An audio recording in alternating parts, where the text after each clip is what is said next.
A random teenager calls the head of the CIA, and somehow it's not a prank. Or at least, not just a prank. Because within minutes, one of the most powerful intelligence officials on Earth is being taunted by someone who shouldn't even have his number. So how does that even happen? And more importantly, how does it spiral into one of the most embarrassing cyber breaches in U.S. history? It's October 2015, a cold autumn day, when John Brennan, then director of the CIA, picks up a call from an unknown number. At first, it sounds like nonsense. A kid. Slurred voice. Mocking tone. But then the voice says something that doesn't make sense, unless it's real. He knows Brennan's name. His number. And not just that, he claims he already owns him. That's the moment this stops feeling like a joke. But then, it gets worse. Because this wasn't just one call. According to reports, it was part of a larger pattern: harassment, identity theft, and what officials would later describe as cyber terrorism. The caller demands trillions of dollars, throws out political statements, and then casually drops the real motive: anger over U.S. actions in the Middle East.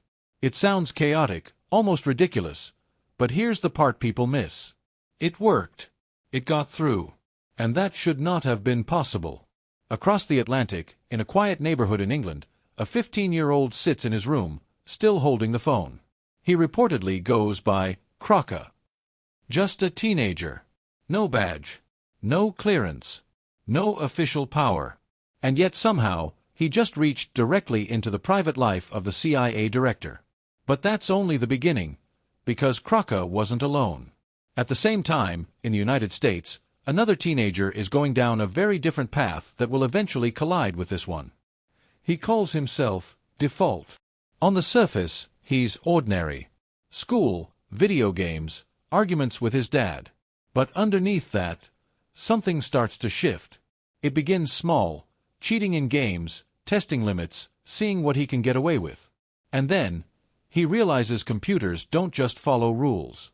They can be bent. This is around 2008, when online hacking culture is exploding. Groups like Anonymous are dominating headlines, launching attacks, exposing secrets, and creating a new kind of digital rebellion. For someone like Default, it's not just interesting, it's addictive. Because suddenly, power doesn't come from status or money. It comes from knowledge. And if you know enough, you can make the world listen. But then, things get messy. Because the deeper Default goes, the more he sees the cracks. Infighting. Arrests. People getting exposed. Anonymous, at least according to some insiders, becomes chaotic, too big, too public, too risky. So Default drifts toward smaller, more controlled groups. One of them, reportedly called Anon-SEC, operates in a similar space, but with fewer eyes watching. And that's where he starts leveling up. Through botnets, networks of infected computers, they can spread malware, launch attacks, and access systems that were never meant to be touched. At one point, Default allegedly stumbles into a university financial system. Inside, millions of dollars in student debt records. And then he sees it. A button. Delete all. What happens next is still unclear. There are claims he wiped data. Questions about backups.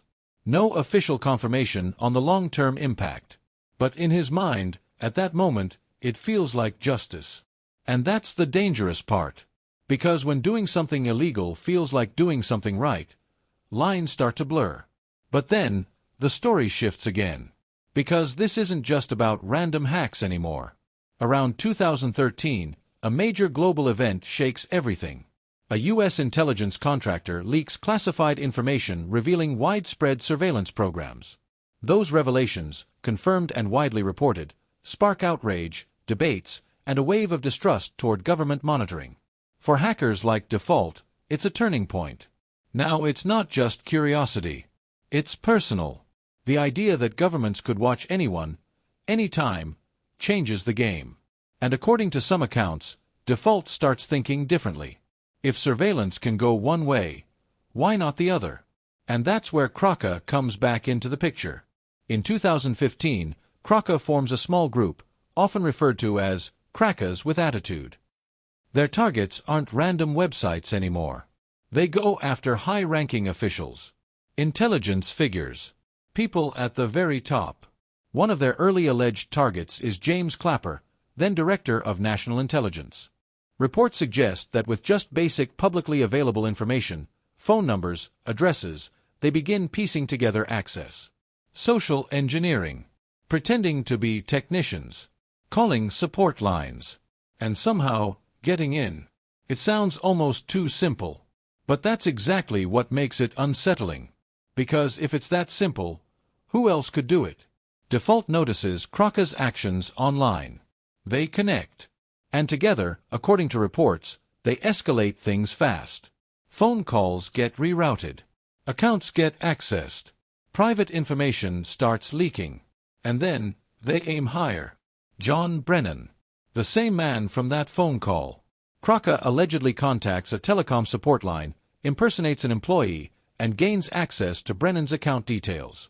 From there, passwords, emails, personal data. It's a chain reaction. One small breach leads to another. And suddenly, the director of the CIA is exposed. But here's where it crosses a line. Because it's not just access anymore. It's distribution. Documents reportedly taken from Brennan's personal email, including sensitive forms and internal communications, are passed along and eventually published by third parties. Some of these documents are confirmed to be real. Others remain disputed in terms of context and interpretation. But the damage, that part is not disputed. Millions of dollars in response costs. Operatives relocated. Security protocols re-evaluated. And above all, embarrassment. Interview. And yet, the people behind it. Teenagers. That's what shocks everyone. When asked how difficult the hack was, one of them allegedly rated it a 1 out of 10. Whether that's exaggeration or not is debated, but the implication is clear. This wasn't some elite, movie-style cyber attack. It was basic exploitation of human error. And then, they kept going. More accounts. More leaks.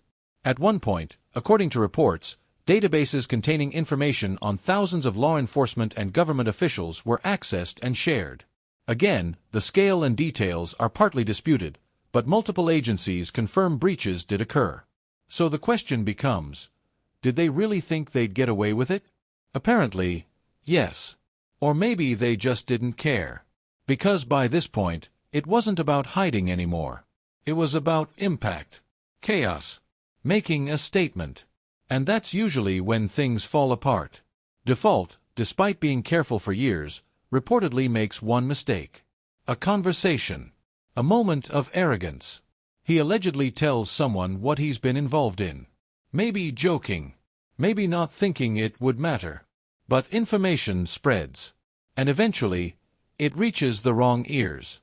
Then one day, it's over. Authorities raid his home.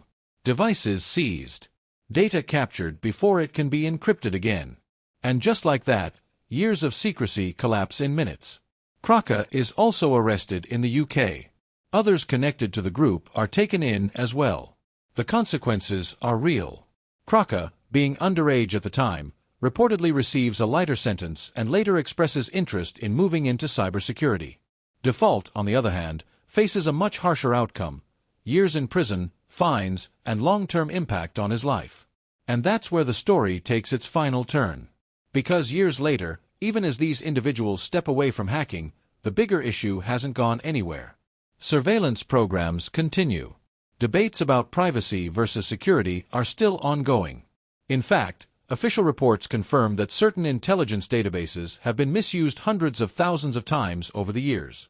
So now the question isn't just about what those teenagers did. It's about why it was even possible in the first place. Because if a handful of kids, working from their bedrooms, could reach into the highest levels of intelligence, what does that say about the system? And more importantly, what else is happening right now that nobody's talking about?